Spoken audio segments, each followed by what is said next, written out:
எவ்வளோ பெரிய க்ரௌடு. இது சாதாரணமாக கட்ட முடியுமா? எவ்வளோ பிரியாணி செலவாகும் தெரியுமா?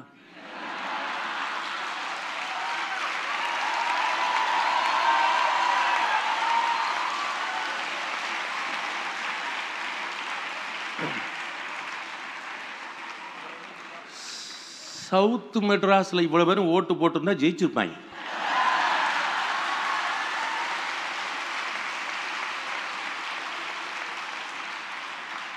என்ன செய்யறது? பாதி பேர் பாஸ்டன்லையும் ஹூஸ்டன்லையும் இருக்கிறா. அப்புறம் என்ன செய்ய? அங்கே நம்ம கட்சி நிற்கலையா அப்படின்றான். இவ்வளோ குரோடு எப்படி கூட்ட முடியும்? நண்பர்களே, 24 hours முன்னாடி நேற்று இந்த இடத்துக்கு நான் வர்றதா இருந்தது. இவருடைய குருநாதர் திரு ரவிக்கிரண் அவர்களுடைய நிகழ்ச்சி இதே நாரத கணசபாவில், இதே மேடையில். நான் அலாரம் வச்சு இதே மாதிரி கிளம்பி வந்துட்டு இருந்தேன். போத்தீஸ்க்கு எதிர சபையில் இறங்கி ஏறுறேன். முன்னாடி வந்து ஒரு சின்ன டிராஃபிக் ஜாம். அந்த சபையில் இறங்கி ஏறின உடனே வண்டி நிற்குது. ஒரு வண்டியும் இன்னொரு வண்டியும் இடிச்சிருச்சு. ரொம்ப சின்ன இடிப்பு தான், பெருசாக இல்லை. என் வண்டிக்கு முந்தின வண்டிக்கு முன்னாடி 2 வண்டி வந்து இடிச்சிருச்சு. என்னால் பார்க்க முடியுது முழுக்க. சின்னதாக இடிச்சிருச்சு. அப்புறம் போலீஸ்காரங்கெல்லாம் பக்கத்துலேயே இருந்தாங்க. அவங்கெல்லாம் வந்து வந்தாங்க, பார்த்தாங்க. அந்த இடிபட்ட வண்டியை முன்னாடி நகர்த்திட்டு இடித்த வண்டியை ஓரங்கட்ட சொல்கிறாங்க. அந்த வண்டி நிற்கலை, போயிட்டே இருக்குது. 2 போலீஸ்காரங்க மறிக்கிறாங்க, போயிட்டே இருக்கு. 6 போலீஸ்காரங்க மறிக்கிறாங்க, போயிட்டே இருக்கு. நான் யாரா இவ்வளோ பெரிய தாதா, 6 போலீஸ் மறுக்கும்போது வண்டி எடுத்துகிட்டு போயிட்டே இருக்காங்கன்னு ரொம்ப ஆச்சரியப்பட்டு பார்க்குறேன். அங்கே ஏதோ ஒரு வண்டியை ஃபுல்லாக 6 பேர் வண்டியை நிப்பாட்டாங்க. அது நான் பதட்டப்பட்டு இறங்கி என்ன பிரச்சனைன்னு பார்க்குறக்கா போனேன். வண்டியில் உள்ள 2 முதியவர்கள், ஒரு குழந்தை, ஒரு அம்மா, ஒரு 50 வயசு மதிக்கத்தம்மா, ஒரு 50-55 வயசில் ஒரு நபர் வண்டி ஓட்டிகிட்டு இருக்கிறார். அவர் பார்த்தா கண்ணெல்லாம் வீங்கி, உடம்பெல்லாம் பதறி, ஏதோ ஒரு வலிப்பு வந்த மாதிரி வந்து கட்ட கட்ட கட்டன்னு அப்படியே ஆடுறார். அவங்க போலீஸ்காரங்களோட அந்த க்ரௌடுக்கு எதுவும் புரியல. என்ன ஏதாவது பண்ணுறாரா, நடிக்கிறாரா, ஆடுறாரா அப்படின்னு. அதனால இல்லை சார், சம்திங் சீரியஸ், அவருக்கு ஏதோ உடம்பு முடியல அப்படின்னு சொல்லிட்டு வண்டியை நிப்பாட்டி டக்குன்னு கதவு திறந்து அவரை வெளியே எடுத்தோம். வெளியே எடுத்துகிட்டு வந்து அவங்கள வண்டியில் இருந்தவங்களை பூரா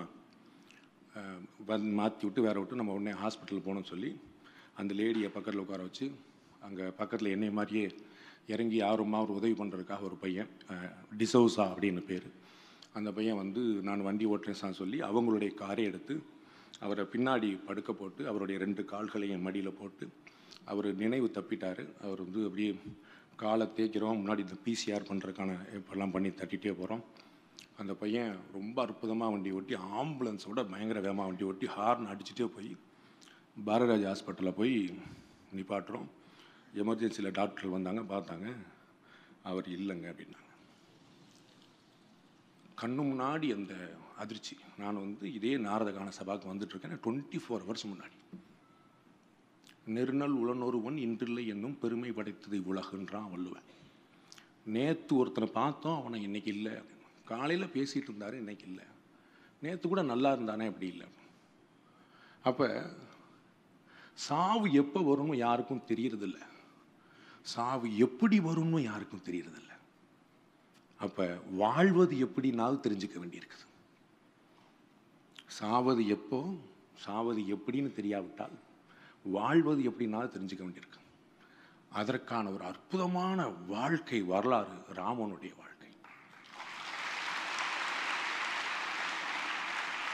ராமனை பற்றியும் கண்ணனை பற்றியும் துஷ்யன்ஸ்ரீர் கேட்கணும், அவர் சொல்லணும் கேட்கணும், வேலுக்குடி சொல்லணும் கேட்கணும், அது மாதிரி பெரிய பெரிய மனிதர்கள் சொல்ல கேட்டுக்கிட்டே இருக்கலாம். கண்ணனுடைய வாழ்க்கை முழுக்க மாயங்கள் நிறைந்தது. அவன் கடவுள்னு எல்லா க்ஷணத்திலையும் காட்டிக்கிட்டே இருந்தான். ராமன் காமன் வேணா கதறிக்கிட்டே இருந்தான். அதனால தான் வாழ்க்கைக்கான அடையாளமாக ராமாயணம் நிற்குது. எப்படி வாழணும் அப்படிங்கிறதுக்கான விஷயமா ராமாயணம் நிற்குது. அவங்க சொன்னாங்களே ஏகபத்னி விரதம், நம்மெல்லாம் கூட தான் ஏகபத்னி விரதம், நம்மளாம் ஏகபத்னி விரதம் இல்லையா? மாமா அதான் டவுட்டாக பார்க்குறாரு.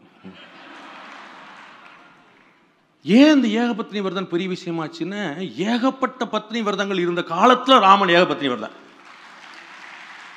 அவங்க அப்பாவுக்கு எத்தனை மனைவி, மற்றவர்களுக்கு எத்தனை மனைவி, பின்னாடி எத்தனை மனைவி, அடுத்த ஜென்மால அடுத்த யுகத்துல கண்ணனுக்கு எத்தனை மனைவி, எவ்வளவு அக்கௌண்ட்ல ஏற்ற முடியல. எப்படி பேங்க் பேலன்ஸ், எப்படி ஆதார் கார்டு, என்ன பண்ணாங்கன்னு தெரியல. அப்போ அவர் ஏகபத்தினி விரதனா இருந்தாரு. பித்ரு வாக்கிய பரிபாலம், அப்பா பேச்சை கேட்டு நடனம். நான் எவ்வளவோ சொன்னேன், கேட்க மாட்டேன்ட்டாங்களே. எந்த புள்ள கேட்குது? எங்க அப்பா சொன்னார், எங்க அப்பா சொன்னார், நீ ஏன் சொல்ற? நீ சொன்னாலே போக மாட்டேனா அப்படின்ற. அம்மாட்ட சொல்ற, கை கேட்ட எப்படி எப்படி வாழ்ந்திருக்கிறது. ஒரு ஒரு ப்ராமிஸ் பண்ணா விபீஷண சரணாகதி பத்தி அவ்வளோ சொல்றேன். கொடுத்துட்டேன், அவ்வளோதான், சரணாகதி கொடுத்துட்டேன், முடிஞ்சு போச்சு. முழுக்க முழுக்க எப்படி மன்னிக்கிறது, எப்படி சண்டை போடுறது, எதிரி எப்படி டீல் பண்றது, அவ்வளவு ஆச்சரியமான வாழ்க்கை. திரு துஷ்யந்த் ஸ்ரீதர் வந்து நான் அறிந்தவர்களையே மிகப்பெரிய கெட்டிக்காரர். அவருக்கு தெரியும், எல்லாரும் சொன்னாங்களே 1000 ராமாயணம் இருக்குதுன்னு. அப்ப அவருடைய தாய்மொழியான தமிழ்ல எழுதியிருக்கலாம், அவர் இருக்கிற விதமான கன்னடத்தில் எழுதியிருக்கலாம். நானும் சான்ஸ்கிரிட் தெரியும் அப்படிங்கிறக்கா சான்ஸ்கிரிட்ல எழுதியிருக்கலாம். ஏன் இங்கிலீஷ்ல எழுதினார்?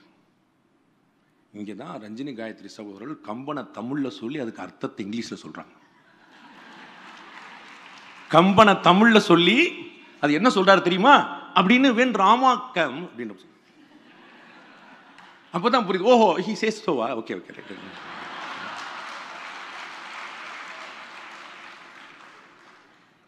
அப்ப திரு குருமூர்த்தி அவர்கள் சொன்னது போல evening of life, late evening of life அதெல்லாம் இல்லாம அடுத்த ஜெனரேஷனுக்கு எங்க போய் சேரும்னு பார்க்கிறார்.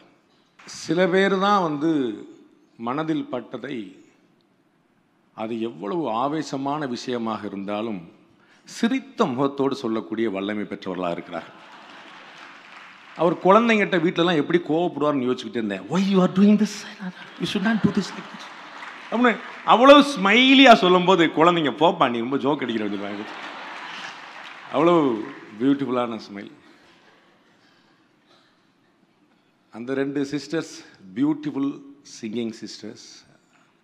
அவங்களுடைய பேசும்போதே அவங்க குரல் இவ்வளவு இனிமையாக இருக்கும்னா அப்புறம் பாடும்போது கேட்கணுமா? 2 பேரும் மாறி மாறி மாறி மாறி மாறி பாட. எதுக்கடா பேசிக்கிட்டு அந்த ராமனுடைய பாட்டை கேட்டு அப்படியே ஆனந்தமாக அது கம்பன் வந்து அப்படியே அடித்து எடுத்து விட அப்படியே கேட்க அடடா போடு. இதுக்கு மேலே வேறு என்ன வேணும்? ப்ரோக்ராம் முடிஞ்சது, வாடா வீட்டுக்கு போகணும்னு நினச்சேன். அவ்வளோ பியூட்டிஃபுல்லான வாய்ஸ். அவங்களுக்கு சேலஞ்ச் பண்ணுறதுக்காக இன்னும் 2 சிஸ்டர்ஸ் இங்கே உட்காந்துருக்குறாங்க. பியூட்டிஃபுல்லாக அருமையாக ரொம்ப அற்புதமாக. மேடையில் வந்து நாங்கள்லாம் எங்களுடைய பேச்சு கச்சேரி ஆரம்பிக்கிறதுக்கு முன்னாடி என்ன அற்புதமான ஒரு நாட்டிய நடனம் நடந்து, எப்படி நாட்டிய நடனம் அவ்வளோ பியூட்டிஃபுல்.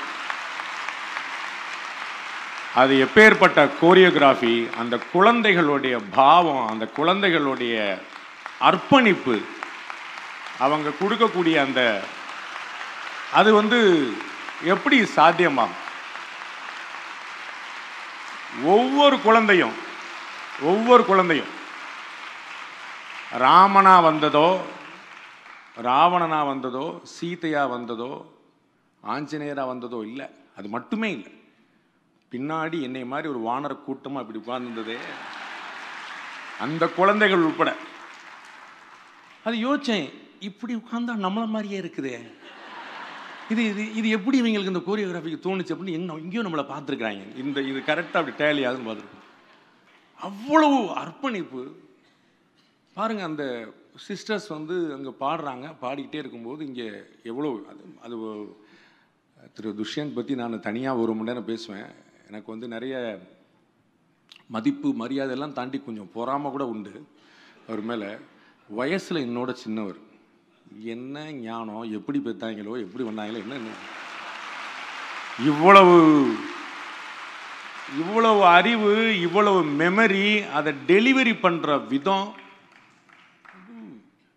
இது ஏதோ போன ஜென்மத்தோட கண்டினியூட்டி மிஸ் ஆனது அப்படி மிச்சத்துக்காக கொடுத்துருக்காங்க. இது வந்து இந்த ஜென்மத்தில் படித்து வந்து கட்டாயமாக சாத்தியம் இல்லை. அது வந்து அவ்வளோ வாய்ப்பு இல்லை. நீங்கள் முதல்ல அவ்வளோ மனப்பாடம் பண்ண முடியாது. அவ்வளோ பாசுரங்களோ அவ்வளோ ஸ்லோகங்களோ கட்டாயம் சொல்ல முடியாது. நீங்கள் வந்து 8 வருஷம் நீங்கள் வந்து பாடசாலைக்கு போங்க, 9 வருஷம் காசு பண்ணுறது எப்படின்னு வேணால் தோணலாமே தவிர இப்படி பாசுரம் பண்ணுறது தோண வாய்ப்பே கிடையாது.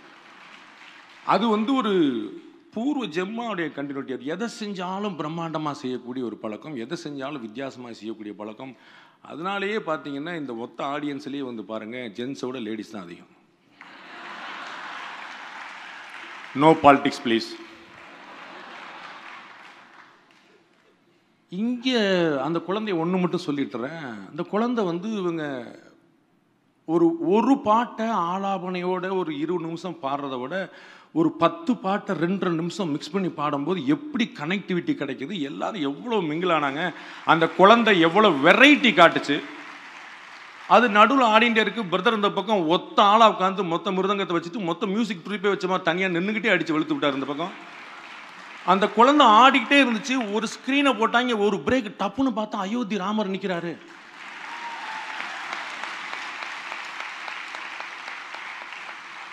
ஜோக்கு என்னன்னா, அங்க ஆடிட்டு இருந்த குழந்தை தான் ராமரா போய் நிக்குது. அது எப்படி மூச்சு வாங்காம நின்னுச்சுனே தெரியல. உங்களுக்கு புரியுதா? அது அவ்வளவு நேரம் ஆடிட்டு அங்க போயிட்டு ராமர், அது அவ்வளவு காஸ்டியூமா போட்டிருக்கேன், அது போட்டாலே மூச்சு வாங்கும். அவ்வளவு ஆச்சரியம் பாருங்க. அப்படி மொத்த டீமும் ரொம்ப அற்புதமா பண்ணிட்டாங்க.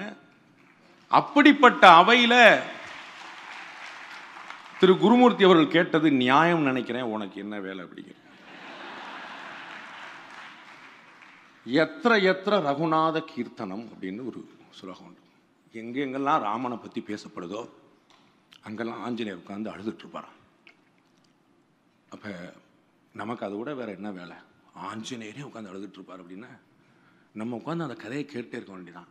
ஆச்சரியமான புத்தகத்தை இங்கிலீஷில் கொண்டு வந்திருக்கிறார். ஏன்னா அவர் வந்து தமிழ்நாட்டுக்குள்ள எவ்வளவு சொற்பொழிவுகள் பண்ணுறாரோ அதற்கு இணையான சொற்பொழிவு வெளிநாட்டுகளை பண்ணுறார்.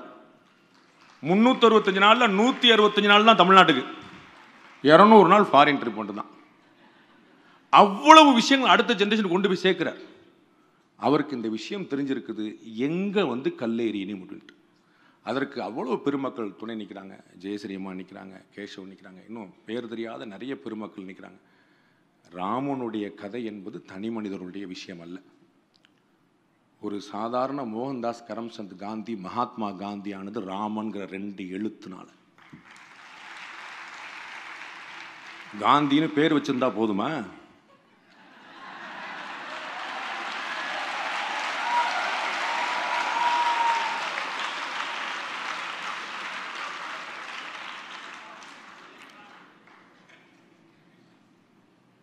ராகுல் என்ன நினைக்கிறீங்க?